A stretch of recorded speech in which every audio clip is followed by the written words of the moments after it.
Well, greetings, everybody. This is Aaron Tomlinson, and welcome to Conscious Spirituality Channel, the New Day Global Group, and Sunday Morning Live.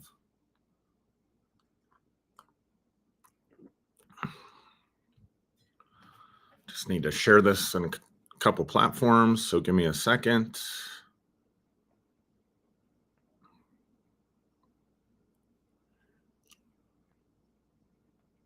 Hope everybody's doing well. If you're watching by replay, I appreciate that.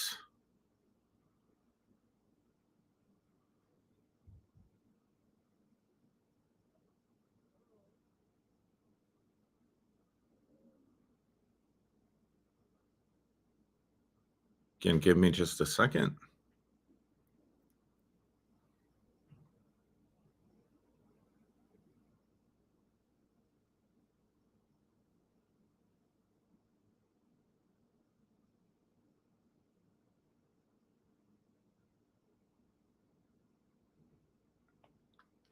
Make sure I get it on the New Day Global Group.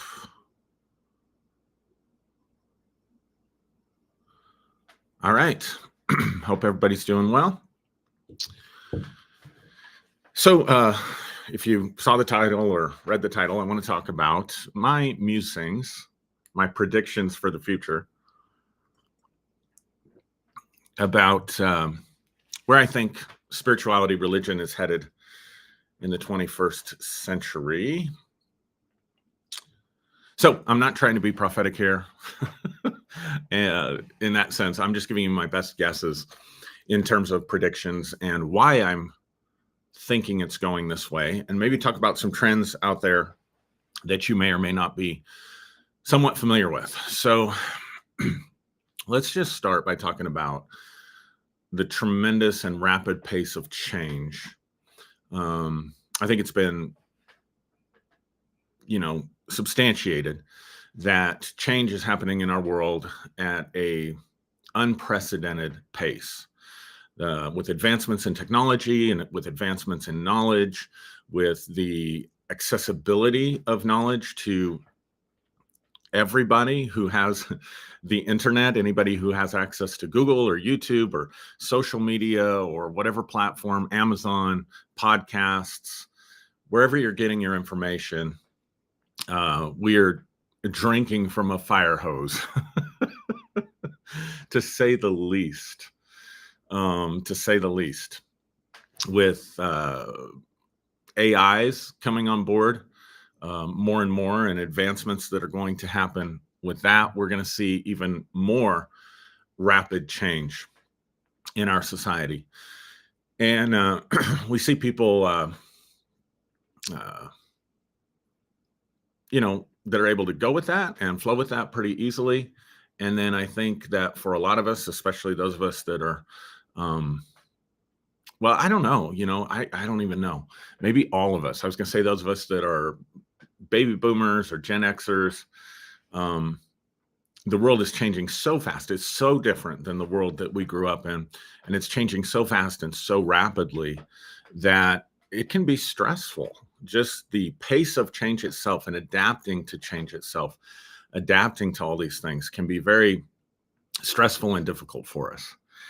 And so I want to ponder the question in this video: what does that mean for spirituality? What does that mean for the future of spirituality?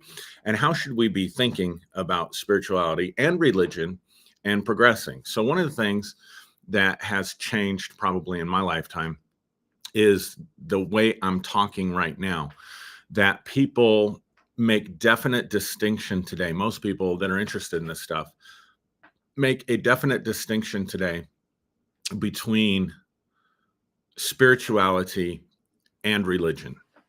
And as a general rule, I would say, especially people that are watching this video, but I think in general, that religion is being derided, even within religious circles. So, for example, when I was a Christian pastor, we would talk about,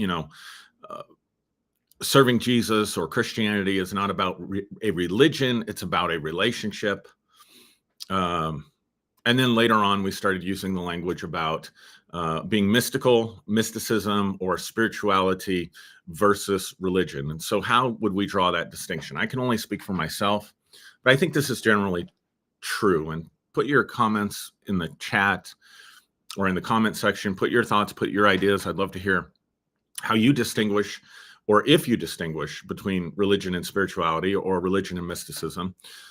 How do you distinguish that? How do you think about that? And I think for the most part, religion gets derided and spirituality gets elevated. And the way I would distinguish that is, I would say that religion is primarily based on tradition. It's based on following a path. It's based on following a teacher. It's based oftentimes, whether it's East or West, whether it's Christianity or some form of Hinduism or Buddhism, a lot of it is based on ancient philosophies, ancient thoughts, ancient ideas, ancient writings. So again, there's tradition, there's a path, there are teachers, and it's generally structured. It's something that we become immersed into based on what's happening externally to us in terms of thought, philosophy, practice, teaching, etc. Much like learning a discipline that you might learn if you go to college. I learned the discipline of psychology and mental health counseling. So I didn't know anything about it when I started, or very little about it when I started. And as I went through classes, I was informed, meaning a transformation took place inside of me. The way I think, the way I operate, the way I practice within my practice has all been formed and shaped by great thinkers, science, other people. And then based on that information that I internalize, based on the practices that I internalize, that informs me. And then it flows out from me. I become part of it. I become part of the group. I become part of a tradition. I become part of what they would call in the East an exoteric. There's an exoteric formation. I'll explain that in a minute. So I think that would be religion. Spirituality can be defined many different ways by many different people, and has been defined many different ways by many different people. And spirituality would be more akin to ancient Gnosticism, probably, where it's the word Gnostic comes from the Greek word gnosis, which means to know by experience. And so this is going to be based more on people's personal experiences, that I was in meditation and I made connection with my spirit guides. I had this type of experience with this type of energy, with the divine, with this sense of oneness. And that then informs me and becomes more of my path than adherence to a groupthink, or adherence to a doctrine, or adherence to a teacher or a practice, etc., and so on. So there's this inevitable, I think absolutely inevitable, progress in spirituality, in this arena, let's just say that, of religion and spirituality, where emphasis is being placed on the personal experience, the personal path, your truth, very pluralistic, but very individualistic at the same time, if that makes sense. Now, I would argue that we are progressing spiritually in a way as we move from the age of Pisces into the age of Aquarius, as we move into the 21st century, as we move into this incredible time of technological change, world change, as we move into a time that's generally tumultuous because of our political systems. I mean, gosh, did anybody watch the debate? Did anybody actually watch the debate on, what was it, Thursday? And just want to give up all hope? Certainly, you know, there's wars and rumors of wars. We just came out of a worldwide pandemic that changed the state of our world, changed our way of life. I said when the pandemic started that there were certain things that we would never be able to go back to. And I certainly believe that in some respects, I like classic rock. In some ways, like for us, the pandemic kind of became Hotel California. We're desperately trying to find the passage back to the place we were before, but it's like, we can check out. We can check out of protocols, mask wearing. We can land all over the board on, whatever, and whatever practices we think, whatever we believe about it. But we can't ever get back to where we were before. We can't. It's almost like a loss of innocence, a collective trauma that we experienced, that we suffered, if that makes sense. And so I've said this for a while. I don't understand why we are so beholden to ancient philosophies. Now, I get it from a sociological perspective and a psychological perspective.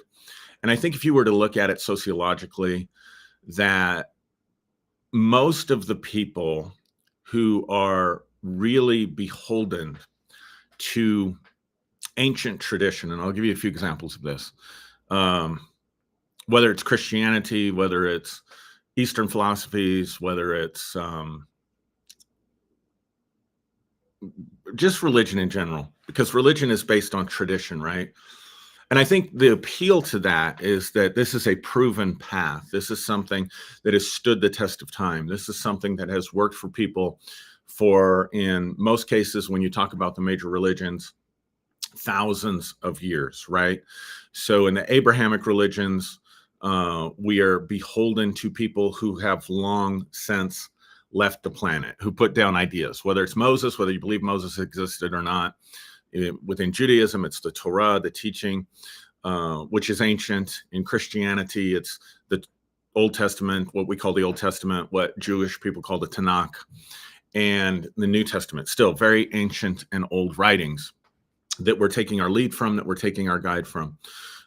In the East, it might be the Upanishads, it might be the Bhagavad Gita, it might be the teachings of the Buddha, it might be there's a whole body of literature that is even older than the Abrahamic religions. In Islam, it's Muhammad. Even in Christianity, within various different sects, I'm thinking about Mormonism, even though he's much more of a contemporary to us than Moses or Muhammad or the Buddha, but following the writings of Joseph Smith, some enlightened person who had an experience and wrote this stuff down and said, okay, this is how we should then live.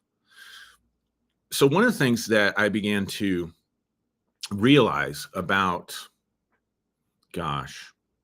15, 16 years ago, had a friend who had a doctorate degree in biblical theology, but interpreting the Bible within the context of the first century and within the context of its Jewish roots. And I really saw the importance of understanding that when I read my Bible today, I'm not being spoken to by those voices, whatever they are, whether I'm reading Matthew, Mark, Luke, and John, whether I'm reading Moses, whether I'm reading the Psalms or the Proverbs, I'm not being spoken to in a contemporary way. The authors did not have me in mind. They were speaking to their audience. They were speaking within their cultural context. And so if I read it through the lens of my cultural context, if I read it through the lens of contemporary society, chances are really, really good that I'm going to arrive at completely different conclusions and say this means something completely different than what the authors themselves intended for it to mean. Classic example of this is when the Bible speaks about the last days. The last days in the New Testament, when you put it back in its cultural context, when you put it back in its socio-political context, when they're talking about the last days, they're talking about the last days of Judaism. They're talking about the last days of Israel. They are not talking about the end of the world. But if I read it through my contemporary lens, then I think they could be talking about me. They could be talking about my generation.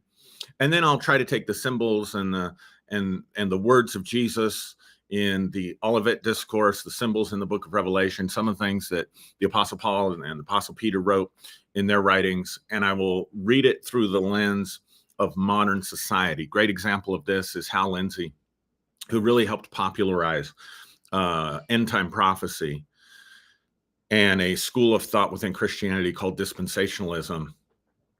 He really helped popularize that. And he took one of the images, I can't remember exactly which one of the images in the book of Revelation that was the result of one of the plagues that was being sent upon the earth in the book of Revelation, and then took a picture of a Huey helicopter and said, if you look at a Huey helicopter, which were commonly used in Vietnam, and Hal Lindsey writing in the 70s, he says, this image looks almost exactly like a Huey helicopter. Now, those of you that have a military background or know more about this than me, put it in the comments, but I don't even think they make those anymore. I don't even think that's a thing anymore.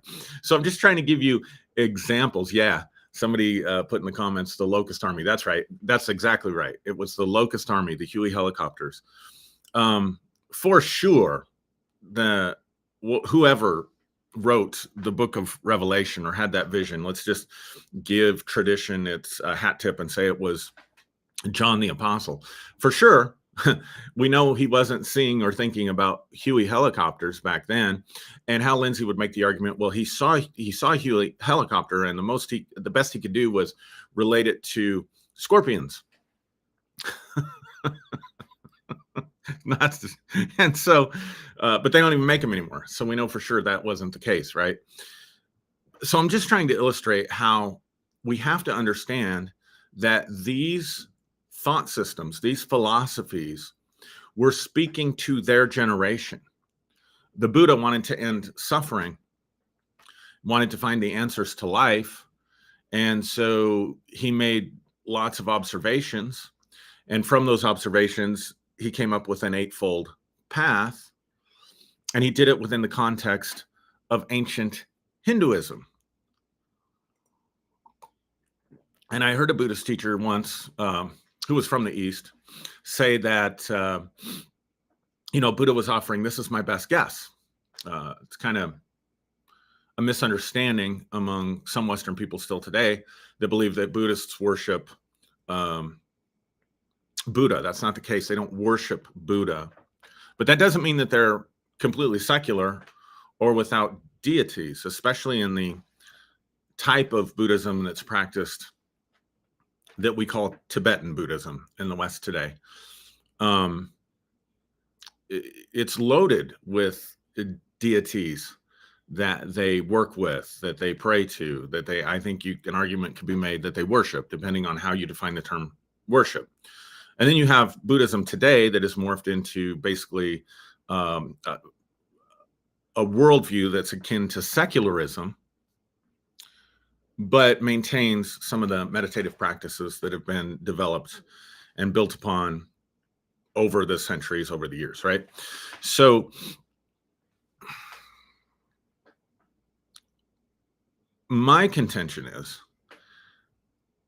if humanity is going to make any progress at all, any growth at all in spirituality, we need to be open to contemporary voices.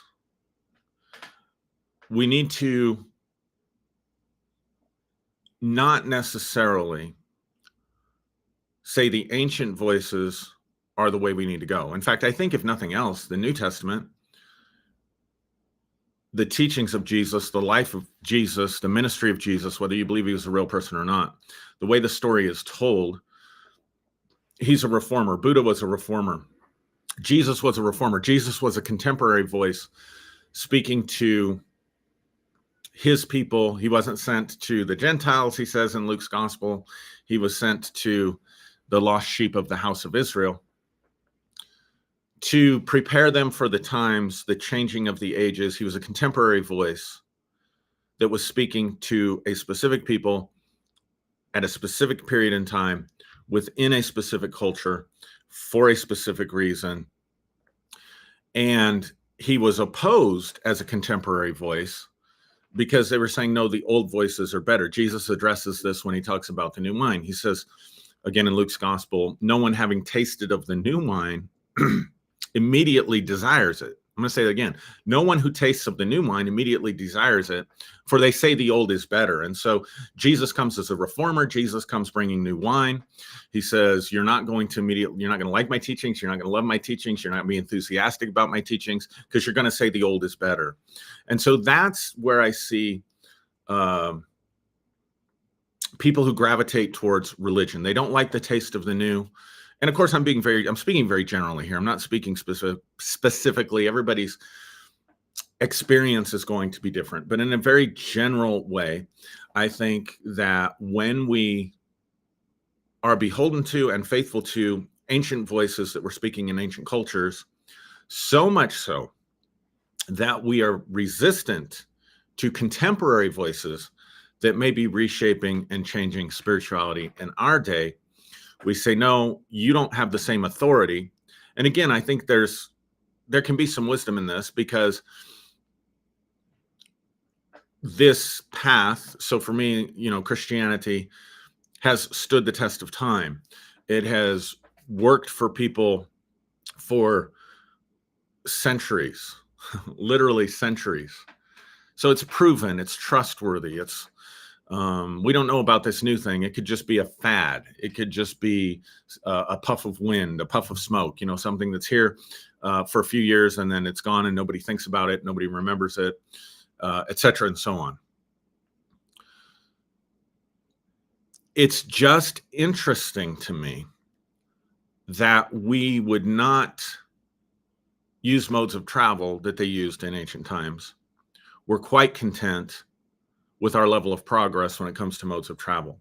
We would not necessarily use ancient forms of medicine, especially those that have been proven not to work, instead of modern forms of medicine that have been proven to work.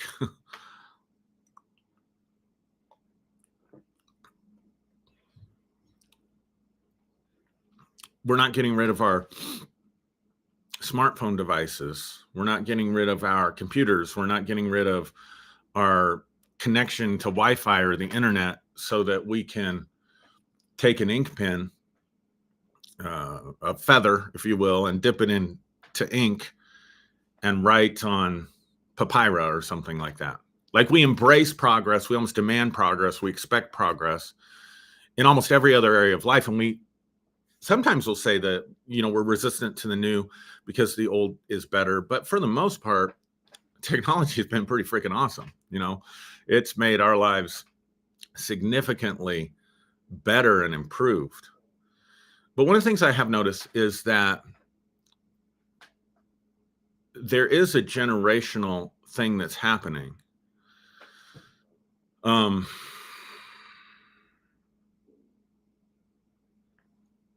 Let's see, somebody typed in the chat, long and hard stretching, Om Shanti bless. Yeah, I'm not sure what you mean by that comment, but thank you for sharing it.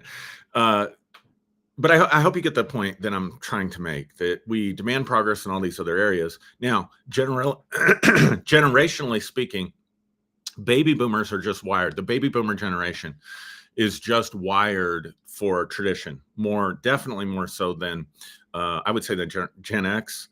And Gen X is wired for tradition more than millennials. And the more you look at the generations, the less wired they are, the less likely they are to commit to a teacher, a path, or to even honor ancient voices or ancient traditions. And the reason I say that is because when I began to see the beginnings of deconstruction in the early 2000s within Christianity, in other words, people began to ask questions, people began to be critical thinkers. And I'm not just talking about people in the pews, as we would say, but people from behind the pulpit were. And there was a movement called the Three Streams movement that began to arise primarily within the charismatic world, which I was a part of, and the evangelical world that I was a part of. And people, particularly in the baby boomer generation, their conclusion, what they ended up doing with this was moving into liturgical Orthodox Christianity. Um, Hank Hanegraaff, who was famously or infamously, depending on which side you were on, and you got to be an older person to remember this, but Hank Hanegraaff was on the radio, Christian radio, in the 90s, early 2000s, and he was called the Bible Answer Man. And he was famous or infamous for being against the faith movement, specifically the charismatic movement. But he was all about sound doctrine. He was all about using the Bible. He went through his own crisis of faith, and he converted to Eastern Orthodoxy. And I'm just giving you a couple examples. There were more, but I'm trying to think of ones that people may be familiar with. I'm trying to remember the evangelist, the charismatic evangelist, who scandalized himself in his ministry years ago when he converted to Roman Catholicism. I knew several people. In fact, we ourselves began to put icons in the church to try to revive and bring back some of that ancient spirituality. There was a lot of books being written about it at the time. And so that generation, for the most part, the people that were converting to Eastern Orthodoxy, the people that were converting back to Catholicism, were doing it because this is the ancient path. This is the true teachings. This is the true doctrine. And every single person I knew, without exception, well, with only one exception, otherwise, every single person I knew that went that direction was Gen X or baby boomers. And so I just think that there's a cultural reason for that. Now, that's not the case with these generations that are coming up at all. And I think religion, what's happening, so let's get into the future of this stuff. What's happening with religion is it's sort of dying and reviving at the same time. And I'm speaking specifically to Christianity. Sort of dying and reviving at the same time. I think based on the surveys and the actual numbers in churches, Christianity as a religion, people are losing interest in it. People are becoming frustrated with it. People are deconstructing from it. We're talking about religious trauma and things like that. And so in that sense, it's dying. Your mainline denominations, certainly most of them, mainline churches, Methodist, Presbyterian, Catholic, based on the data, they're losing membership. Clergy are leaving the ministry in unprecedented numbers. Your Pentecostal churches, your more traditional Pentecostal churches, same thing. But at the same time, we're seeing a growing movement and voice and influence, at least in our country here in America, with this sort of rebranded kingdom now, dominion. We need to take over the planet. We need to enforce our way. I would almost call it Christian fascism, which I think is so alien and so foreign to traditional Christianity that I don't even think it can be called traditional Christianity. But it's definitely moved away from personal experience, personal relationship, personal reformation of the self. In other words, becoming a more temperate person, becoming a more kind and loving person, becoming a more merciful person. Instead, what we have today is, again, this sort of dominionist victory. We're taking over. Our way is the best way. Our way is the only way. And we need to enforce that. We need to bring the kingdom of God into the earth, and we need to do that by force. And they cherry pick scriptures to support that. Let's see.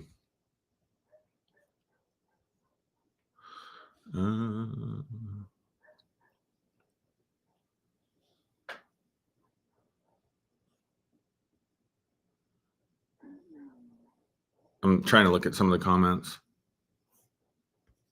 Gold Meat Vegan, thank you for commenting. I'll have to go back and look at those. I'm not sure exactly what you're trying to say, but thank you for commenting.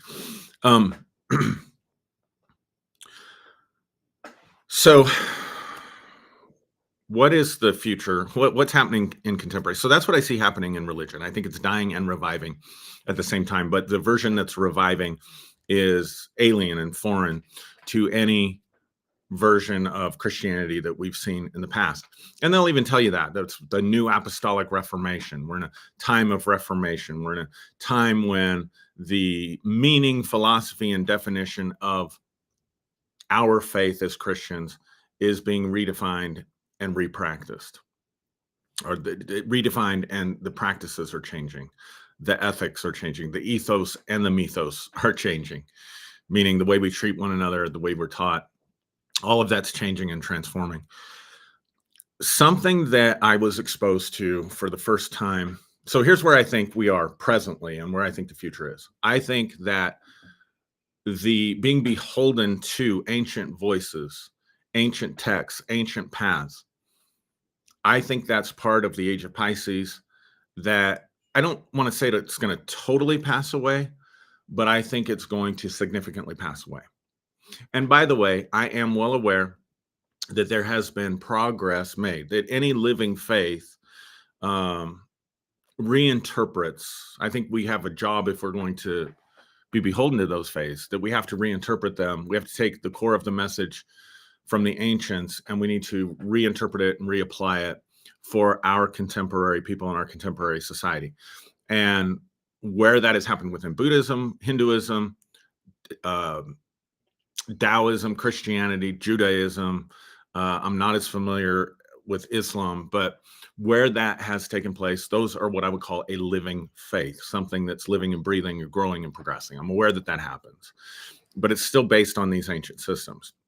What we're seeing today is something I think that's a radical shift that I don't know how many of us are paying attention to it. And so again, put this in your comments because I'd be interested to know. But again, a decade or so ago, I was exposed to the idea of aliens, members of other races around the universe, being interested in the spirituality, the relationships, the spirituality of humanity, being interested in humanity, number one, being interested in the relationships that we have with ourselves and with the earth and with the rest of the cosmos, and speaking to our spirituality and higher consciousness was a main component of that. I mean, prior to 2010, my thought on aliens was, do UFOs exist? You know, is there non-human stuff somewhere in Nevada? Was there a crash in Roswell? Has the government been lying to us? And of course, we've seen a revival of that interest recently with certain congressional hearings and stuff like that. And then, you know, alien abductions, you know, they take your DNA, they stick probes in orifices, kind of going off of Whitley Strieber's telling my understanding of Whitley Strieber's experiences in the book Communion, which I never read, but sort of this cultural meme that got started in I guess what, 90s, maybe before that, about alien abduction, stuff like that. Talked to one person who, in all my time of counseling, only had one person who came because they were traumatized by an alien abduction. So that was my that was my frame for it. And then in 2010, I get around this group of progressive mystical Christians, and I soaked up the teachings, loved it. But I would get around them, and they were in California, so much more progressive than Pueblo, Colorado. And they were talking about aliens. They were talking about the Greys. They were talking about the Arcturians. They were talking about the Nordic aliens, various different species, and how they were interacting with humanity and becoming involved in meditative practices and unlocking human spiritual potentials and spirituality and stuff like that. Couple of years later, Aaron Abke introduces me to the teachings of Ra, which I'll get to that in a second for those that don't know, or the Law of One. Then I started, hearing more about Abraham Hicks, and I'd turn on videos of Abraham Hicks and it's a woman talking. And so I'm confused. Who is this Abraham Hicks that sounds so much like a woman and clearly is a woman in the videos who's talking, but the name is Abraham. So this was very confusing to me. But again, talking about things like how to improve our lives, how to find happiness, talking about the law of attraction, talking about the nature of the universe, talking about humanity and our problems, the future of humanity, etc., and so on. Then around the same time, I get introduced to this concept of star seeds. What's a star seed? Star seeds are souls who belong to other galactic races. Let's just say it that way. I'm not sure that's the right way to say it. And again, if I'm misquoting or misspeaking and someone's more fluent in this conversation than I am, please feel free to put it in the comments.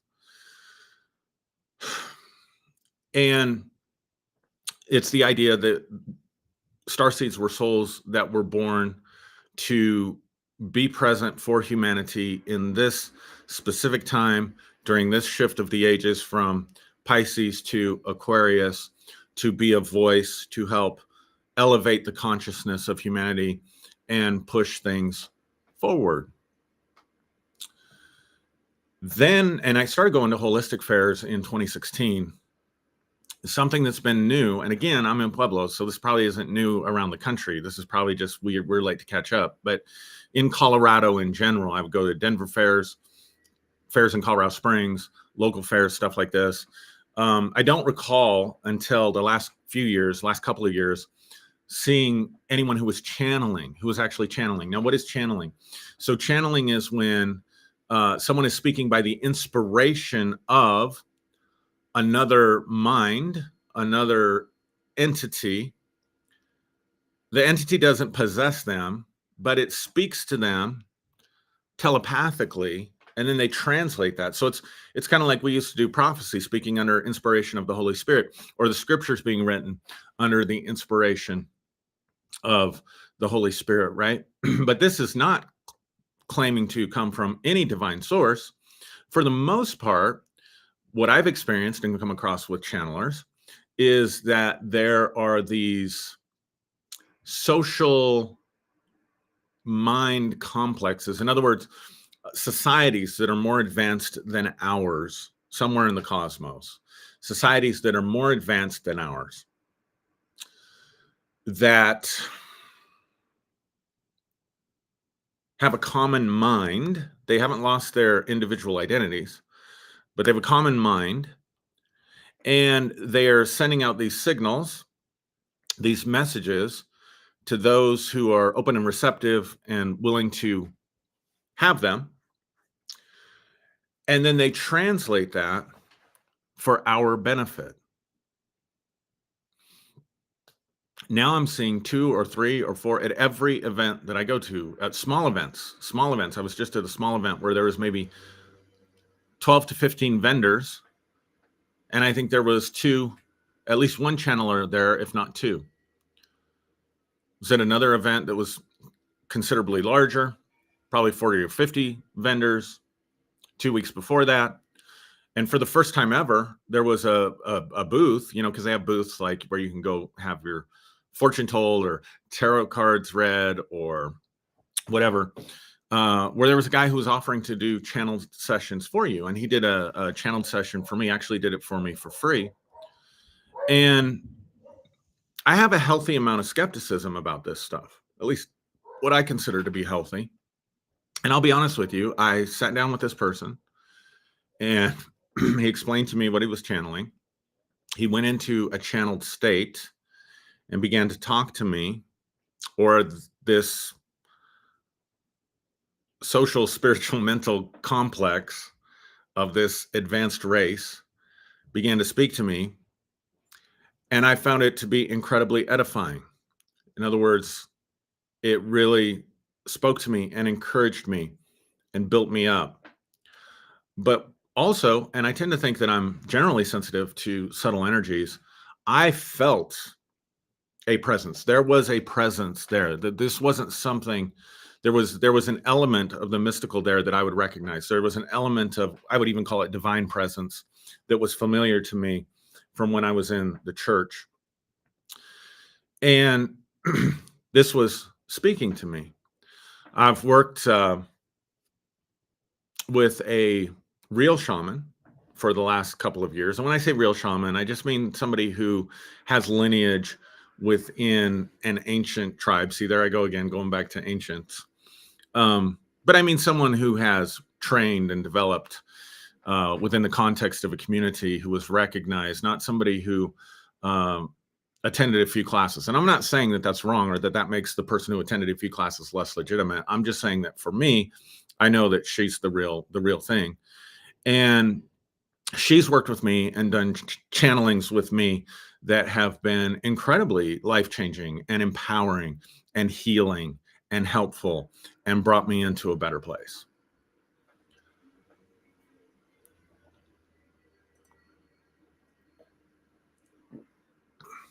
And then you go to these conferences and you run into people who talk about what they call the Galactic Federation. And again, all these various different species of entities. I hope I'm struggling this morning to get the language out.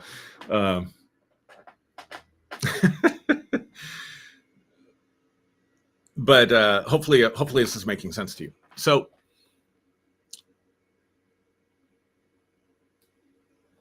I think those are the contemporary voices that are remolding and reshaping the way spirituality and religion will be practiced for years to come. I think that's the future. I think that's the direction of it. Do I have some reservations about it? Absolutely. But I'm coming to the place, at least in my life, where I'm like, okay, it's time to take this more seriously. It's time to embrace this more and see where this goes. The individualized path, the old restrictions of spiritual practices, has to be done this way at this time with this kind of incense, with this particular mantra, with this particular focus. I don't know. I think we're living in a time, definitely in Western tradition, in the Western mystery school traditions, there is levels of initiation, there's grades. And by grades, I don't mean tests, but I mean like, you're at the level of a novice, you're at the level of a intermediate, and they all have different terminology for that. And there's a lot of ritual, and there's a lot of restriction, there's a lot of rules, there's a lot of discipline. And again, there's a mentor, a teacher, a guru. I believe we need mentors. I believe we need teachers. I believe in gurus in the sense that the word guru, I think, means to dispel the darkness. I think there are people that can help us dispel the darkness, but I don't believe in gurus in this cultish sort of way. And so I think we're at a time where there's enough information out there that people are going to develop their own practices, and that their spiritual practices are going to become very individualized.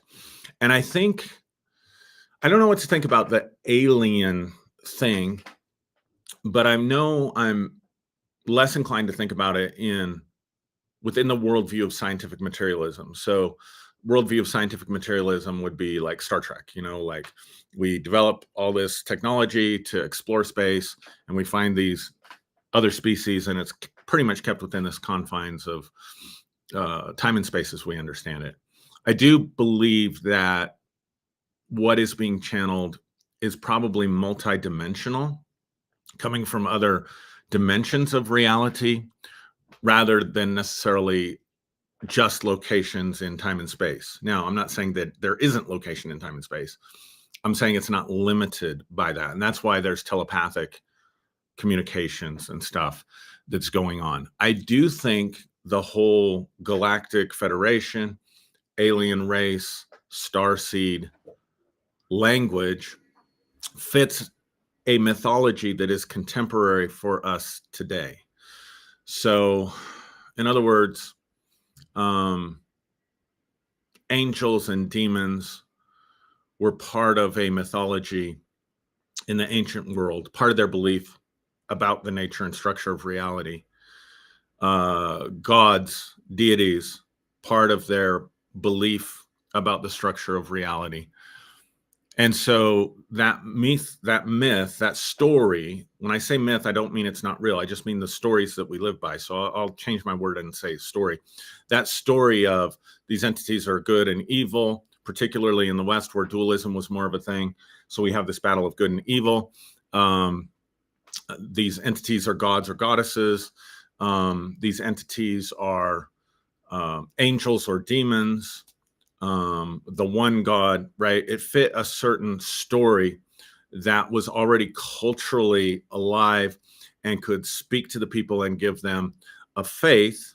And then I think what happened was that a lot of the benefits and the spiritual side of those religions died out. It's been revived in many ways, but it's died out. So I do think that the UFO thing fits our current stories about where we are as humanity. If humanity progresses another 1,000 years, they may look back and say, can you believe those guys believed in aliens and UFOs? I know people don't want to hear that. And I'm not saying that it's not real. I'm saying that's actually the future. I'm saying that's the present and the future. So there's that. I think the second part of this is psychedelics. So something that I've noticed, another progression away from traditional paths, traditional religion, traditional philosophies, and towards something that's more contemporary. But an indicator, a signpost for me along the way is that the university that I work at, which is Colorado State University in Pueblo, which is a very legitimate institute of higher learning and academia. My particular office is located within their humanities building. And there are so many humanities courses being taught now. Just 3 that I've seen just that are posted around the building that people can sign up for is, I think, a 500 level class on mysticism and the mystical roots in every religion, and then mysticism practiced for today. That's how it's framed. There was a class, or is a class being offered in shamanism. There is a class being offered in, holistic and alternative healing. Now, that's the kind of stuff you would sign up for at your local New Age bookstore just a couple of years ago. These are serious academic classes being taught by serious academics. Andrew Huberman, if you watch the Huberman podcast, he teaches at Stanford, and he's able to talk about psychedelics and the use of psychedelics. And he says, if I'd have done this just a few years ago, I would have been ousted, kicked out of academia. So there's an openness to academia, to spirituality, that's unlike anything that we've seen before.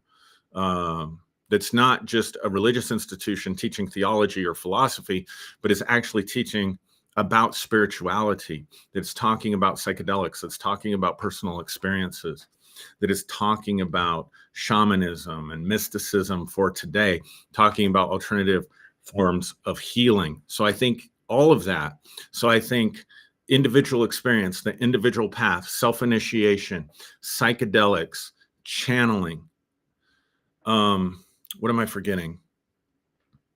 Oh, and then I think there is or will be sort of a return to nature, a return to caring for the earth, a return of sort of nature religions, but be cautious about how I say that, because I think it's a new thing, and I don't want you to just think I'm talking about the old thing when I talk about nature religions, because a lot of people tend to think of nature religions as, the Druids or the native peoples and the way they honored nature and stuff like that. And I think all of that's beautiful, and I think all of that's necessary. But I think concern about the environment, I think concern about Mother Earth, Gaia, um, I think that's also going to be a component of this. So, what do I think it's going to look like? I think it's going to look like a blend of very much individualized experience and path. I think that the authority for life is going to come from these other realms through channeled works. That's going to become sort of the new scripture, but I say that very loosely and lightly and with quotation marks. Um, I think psychedelics, definitely. They're even exploring the benefits of psychedelics within psychotherapy. You can get certified to work and take people through psychedelic experiences. Um, I think certain psychedelics in Colorado have been decriminalized. More and more people are knowing about ayahuasca or psilocybin, terms that I wasn't familiar with just a few years ago. So I think that's going to help facilitate those individual experiences.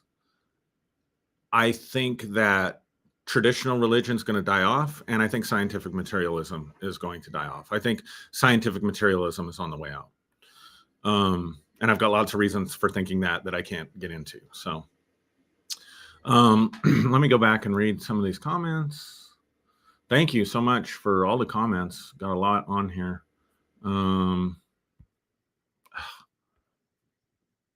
Sometimes it's hard for me to see them just because of the nature of the platform.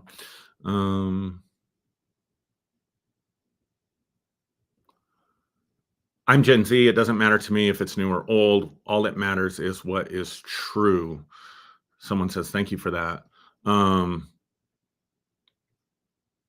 The new generation is packed with smart jockey potential, and already there's so many pop. Yeah, I'm not sure what's being said there. Apostolic is a religious justification for being an asshole. Yeah, I agree. I remember being in a bad place and praying that I didn't care how much it scared me. All I wanted to know was the truth. I've learned so much about God within and aliens too since then. Great comment. Thank you for putting that out there. You were great on Aaron's vids. I think you're talking about Aaron Epke. Thank you. Appreciate that.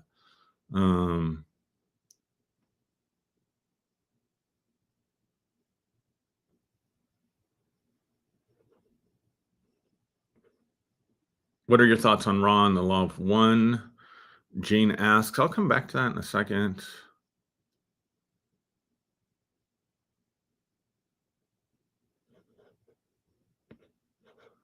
Yeah, that's a great question about Ra and the Law of One. So I have my reservations. And again, remember what I said at the beginning. No one who tastes the new wine at first says, oh, give me more of that. I mean, early adopters do, but again, I'm a different generation than Aaron for sure. And most people, I think, probably listen to Aaron. I'm part of that older generation, right? So I think my initial reaction was, okay, this is interesting. And maybe, I don't like this so much. This doesn't resonate with me so much. I think most of what I've heard on the teachings is very solid. It just didn't resonate with me to like that I wanted to do a deep dive into it. There were other things that I was pursuing and interested in at the time that was more part of my individual path.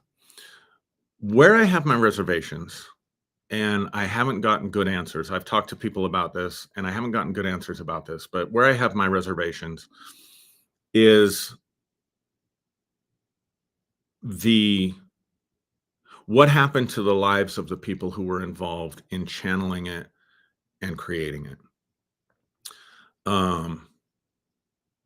It was a hot mess. If you go study, and I forget the people because it's been so long and I'm getting older. Turn another year older in less than a couple months. They went insane, got really sick. One, I believe, committed suicide by cop. I mean, the whole thing just turned into an absolute hot mess. And that gives me pause. I've always said, even when I was back in my preaching days, if it doesn't work for the people who are preaching it, then why should I consume it? Jesus said, "You'll know them by their fruits." No good tree can bear bad fruit. No bad tree can bear good fruit. And I didn't like the fruit that I saw, based on the people who actually created the system. So that's probably the biggest thing that gives me pause, and that's probably the furthest that I can go as far as my thoughts in talking about the law of one. So I, at one, initially very resistant. Obviously, I'm in a different place. Let me say this: I know I have my fans out there that like to video stalk me, and they just been waiting for me to trip up. And I know they're going to be sitting there thinking, see, I knew it. I knew it. I knew he was going to get into it with these, especially the Nordic aliens, because as a general rule, and I'm not the only one saying this, Dr. Stephen Greer, who is a mainline voice on channeling and making telepathic contact and stuff like that. In one of his documentaries, he called the Nordic aliens racist. So before my fan club out there, it's like, see, I told you, I knew he was going down that path. You're wrong about me again. Making false assumptions about me again. So keep my name out of your mouth on your videos that I know you're going to post after this. So anyway, let's see. Gene says, thank you for answering. I just started hearing it. And it's hard for me as well, coming out of a very fundamental Christian background. I have reservation also. Let me just say this, Gene, like, you're perfectly fine following what resonates with you. I think if I could give anybody advice, and advice that I try to take myself, if I use the analogy of food, I want to consume what quenches my spiritual thirst. I want to feed upon what makes me feel satisfied spiritually. For me, the law of one doesn't do that. The law of one feels icky to me. And I hesitate to say that because I don't want to put my judgment out there. I'm just saying, for me, it doesn't. It has kind of the same effect of what you're talking about. Same thing with Course in Miracles. I read Course in Miracles, tried to get into it in 2000, and it was boring. Didn't make a lot of sense to me. I know people get upset when I say that. I know it's worked for a lot of people. I know it's changed a lot of lives. So I'm not downgrading its benefit or value. I think this is part of the new spirituality, where we are not dogmatic about this is the way for everyone. I talked to someone just within the last year or two who told me it was a required course for humanity. If you didn't get it in this life, you'd have to be reincarnated to take it again. Bullshit.